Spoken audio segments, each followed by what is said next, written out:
In 1859, Charles Dickens infamously penned his now famous opening of his new novel at the time, A Tale of Two Cities. It was the best of times, it was the worst of times. It was the age of wisdom, it was the age of foolishness. It was the epoch of belief, it was the epoch of incredulity. It was a season of light, it was a season of darkness. It was the spring of hope, it was the winter of despair. The book takes place during the French Revolution and was meant to depict the social complexities occurring during that formative time. On a much smaller and less violent scale, the current state of technology in the restaurant industry is facing similar upheavals.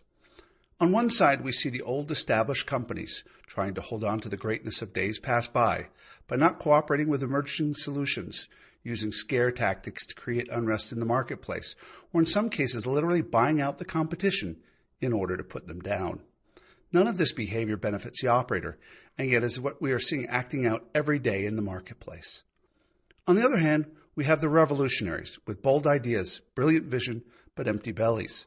They bet on themselves, their ideas, and their ability to be relevant, and while some succeed, more often they fail.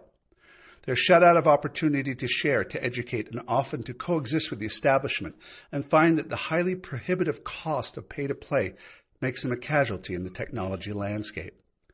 It's not only challenging to take on the established vendors, but when operators make the decision to be technologists rather than restaurateurs based on their perceived gaps in the marketplace or miscalculations of the overall financial model, the road only gets longer and steeper.